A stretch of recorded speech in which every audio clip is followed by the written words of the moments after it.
Okay, dear students, so that sorry for the introduction. So you can observe the board. So that I already said you that some of one of the stone is simultaneously thrown vertically upwards, while other stone is allowed to fall under the action of gravity. So that the initial velocity is 0 meter per second. Whereas another object is allowed to fall, allowed to move upwards with the initial velocity of 25 meter per second. Now, first to calculate, see actually we are going to allow this object towards the downward direction, whereas this stone is allowed to move upward. So that these two objects, they meet at some time, they meet at some point. That point I should calculate. So here, therefore, I am just considering this is an assumption that at this position, at this point, actually these two stones may meet. Then the distance between this stone and the position of the point of meeting of these two stones is considered as h, because I don't know the distance. So simply I consider as h. Now, if this total distance is 100 and this distance is h, then the remaining distance from the stone towards this point is considered as 100 minus h, whereas g is considered as acceleration due to gravity. Now, here I want to calculate the distance covered by the stone which has allowed to fall under the action of gravity, and also I want to calculate the distance covered by the stone which is thrown vertically upwards. So now I just dividing it into the two parts. The first part is stone dropped from the tower. See, I am just considering this stone now. For this stone, the initial velocity is 0 and the distance covered is 100 minus h. I don't know at what time we are going to meet, so that the t is as it is, keep the t as it is. And this object is falling under the action of gravity. I said you already in the previous class, when the object is falling under the action of gravity, the acceleration becomes equal to positive g. So that it is equal to 9.8 meter per second square. Now for the further calculation of x, so x can be written as ut plus of at square. Dear students, here the initial velocity u is 0. So, if 0 into anything is 0, so this term vanishes. Remaining right off as it is, the acceleration due to gravity a is equal to g here, because it is for free falling object. So, if I substitute a is equal to 9.8, that is not a problem. But for my easy calculation, I am just writing 9.8 nearly equal to 10. So here you can even write it as 10 meter per second square into t square, because I don't know t, keep t as it is. Now let us proceed further. 100 minus h is there, right as it is. Here 10 by 2 becomes 5 into t square. Take it as equation number 1. Till this has not been solved. Now let us calculate the distance covered by this stone which is thrown vertically upwards. See, for the stone which was thrown vertically upwards, what is the initial velocity given? U is equal to 25 meter per second. Note it down. What is the distance covered by the stone? That is h. Write the distance covered, x is equal to h. You don't know the time required, so that write the time required as t itself.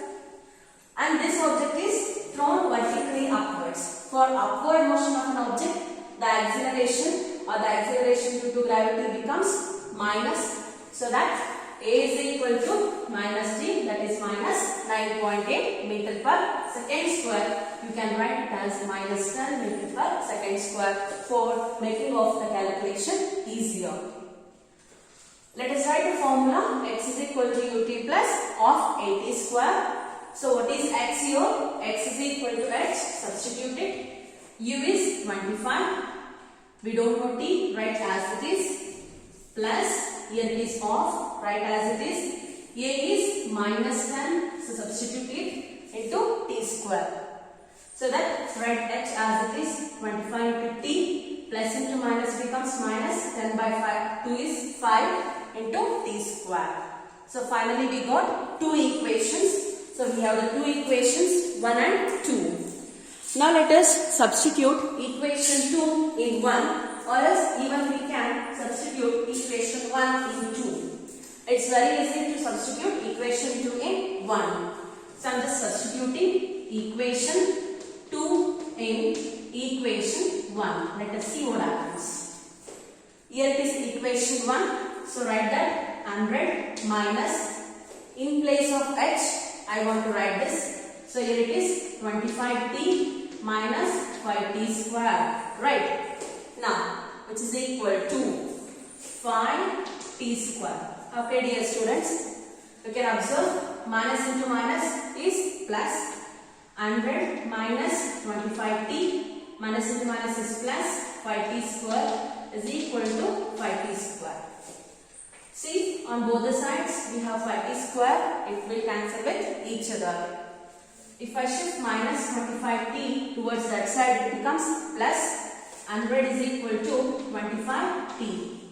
Then what is the value of t now? T is equal to 100 by 25. It means 4. Time is equal to 4 seconds. See, we calculated one part of the question now. So, at what time these two stones are going to meet? After 4 seconds, these two stones are going to meet at this position. Then what is this position? What is this position? That position we should calculate now. I am just continuing it again. I am just continuing it. So I am just substituting. T is equal to 4 seconds in equation 1 or in equation 2. So that I want to calculate the h. I want to calculate the h value. So now put t is equal to 4 seconds in equation 1. Let us see what will happen. 100 minus h, 100 minus h is equal to 5t square, right? 5t square, 5 into 4 square. Dear students, here it is. I just substituted 5 into 4 square. 4 square is 16. Hope you are getting. 4 square is 16. 16 into 5. What is the value of 16 into 5? It becomes 80.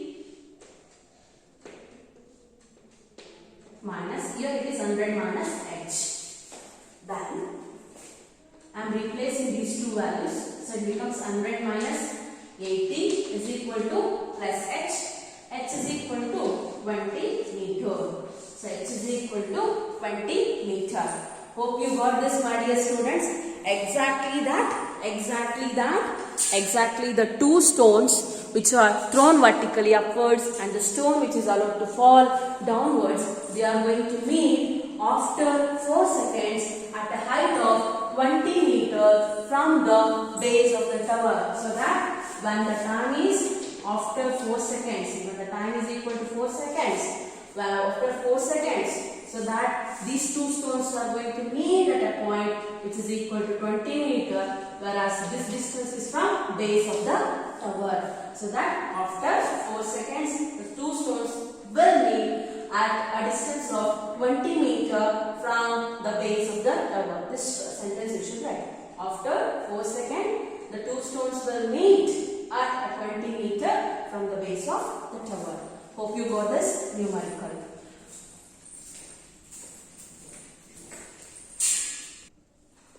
Okay, dear students, till now we just discussed the numerical. So now sometimes even we'll get the numericals based on graphs.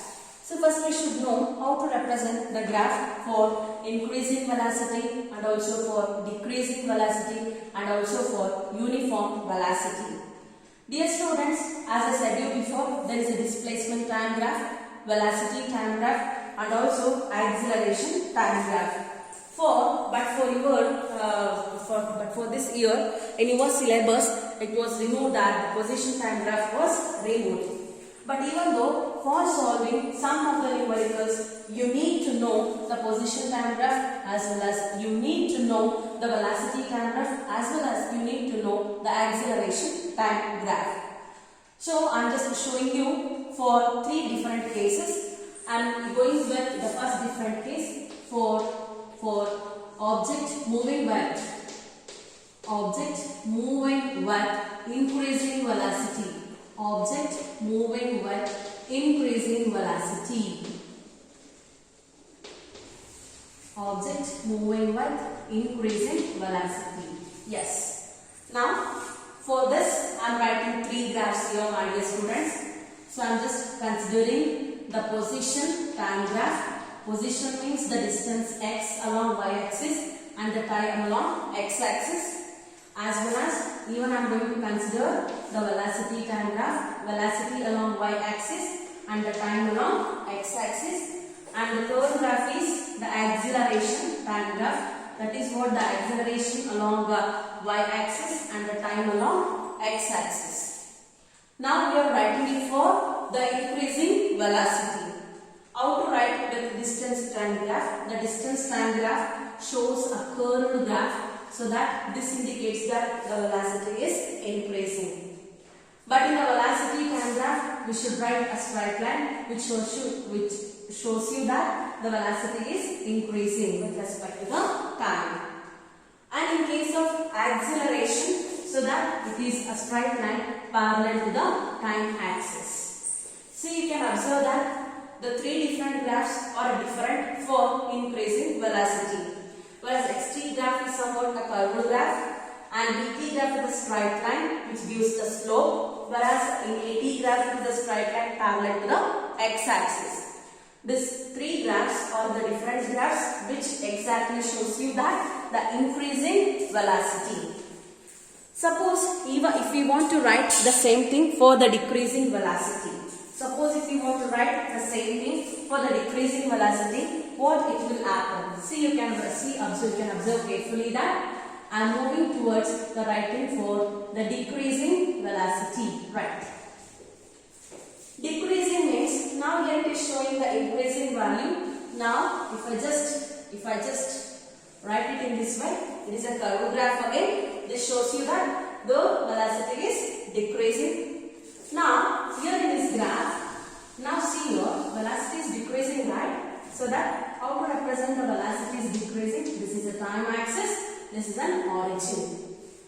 So velocity is decreasing. It is a straight line with a negative slope. It is a straight line with negative slope. Before I just show you the straight line with the positive slope, that is for increasing velocity. But here this line shows you, this graph shows you the straight line with a negative slope, explains you the velocity is decreasing. And next when we come towards the acceleration time graph, my dear students, so that again it is a straight line parallel to the x-axis. Why? Because it may be decreasing or increasing, but it is always a parallel. But this parallel line is exactly in a negative axis. So that this indicates that these 3 are the graphs which represents to the decreasing velocity. Hope you got. You should remember that how actually the graphs are going to show you the variation of the velocity. So that position time is different, velocity time is different, as well as the acceleration time is completely different. Now let us move at the third case, that is what? The object which is moving with uniform velocity. The object which is moving with uniform velocity. See, uniform exactly indicates it is a straight line. It is a straight line. Wherever you go, all the graphs will be straight line, but they are different straight lines. Here it is a straight line with a positive slope. When you come towards the velocity time graph, so here it is object is moving with uniform velocity, right? So that it becomes a straight line parallel to the x-axis. And when you move towards the acceleration time graph, it exactly shows that the straight line is on the time axis itself. See, I am writing the straight line on the time axis. So this represents the uniform motion of an object with uniform velocity by taking 3 different graphs. Hope you got this. So these 3 graphs are very much essential for you, my dear students, for solving of some numericals, right? So as well as some of the questions you will get with the help of graph. To solve those questions, you should need this. Now let us move towards the calculation.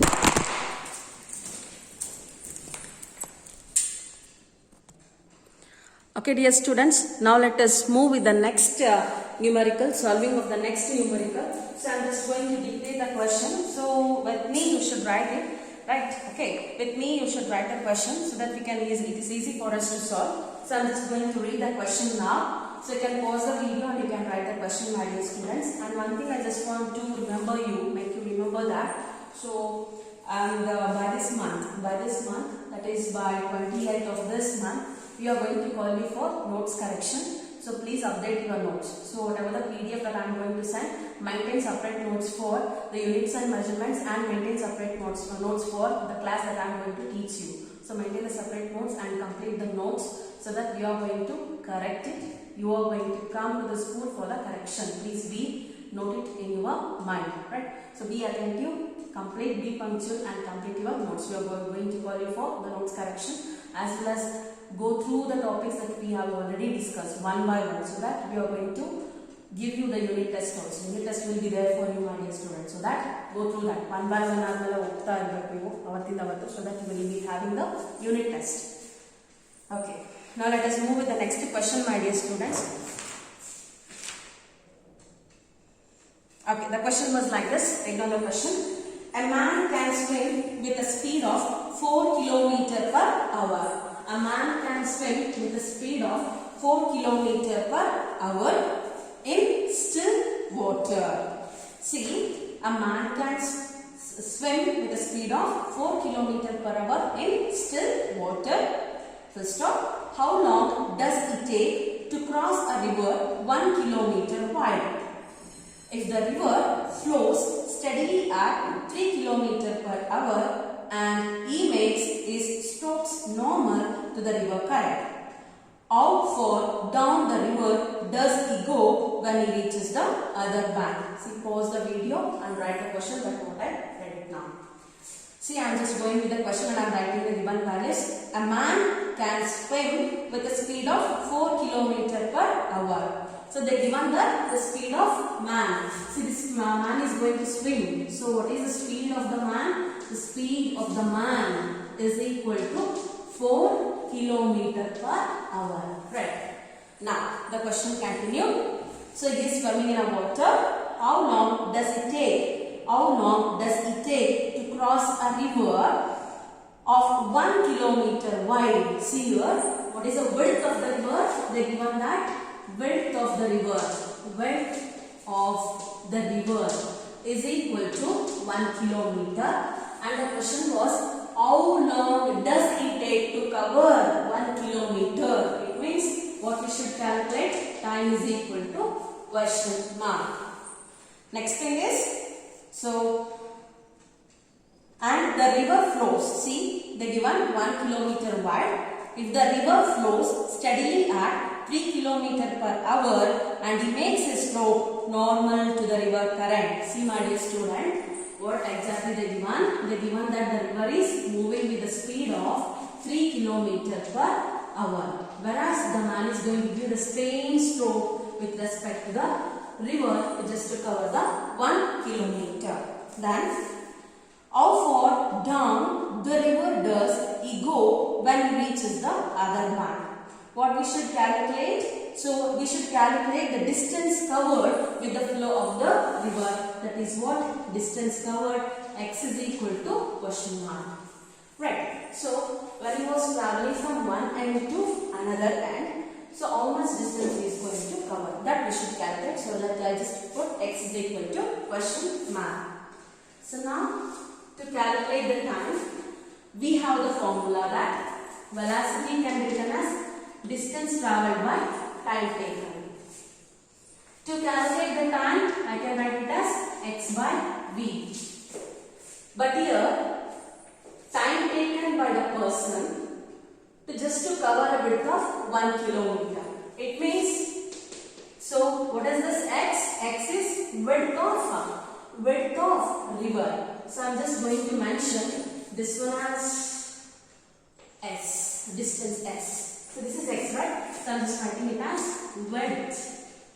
So yeah, s anta varmanda ಎರಡು x ಆದ confuse ಆಗುತ್ತೆ. Confuse ಆಗೋದು ಬೇಡ ಅಂತ width of the river ಗೆ x ಅಂತ ತಗೊಂಡಿದ್ದೀನಿ. Distance is represented by x, y and s, no problem, right? So width of the river divided by speed of the man. Right. Now, time is equal to, what is the width of the river? It is of 1 kilometer. 1 kilometer. What is the speed of the man? 4 kilometer per hour. 4 kilometer per hour, dear students. Right. So now, it means 1 by 4. See, it is in terms of hour. It is in terms of hour. So 1 by 4 hour. 1 by 4 hour. Even you can convert it into minutes and seconds. No problem. Keep it as it is now. Now, what I should calculate? I should calculate the distance covered by the man. Distance covered by the man. So now we should calculate the distance covered by the man. How to calculate the distance covered by the man?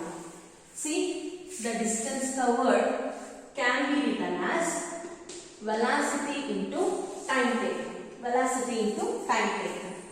See here, I want to calculate the distance covered by the man, right? So I am writing it as S. S is equal to V into T. Now, S is equal to, so question I here, the man is going to give the same stroke as the river. It means this is the velocity of the river, VR into T. So that S is equal to, what is the velocity or the speed of the river? 3 km per hour. 3 km per hour into, what is the time taken? 1 by 4 hour. 1 by 4 hour. Right, 1 by 4 hour.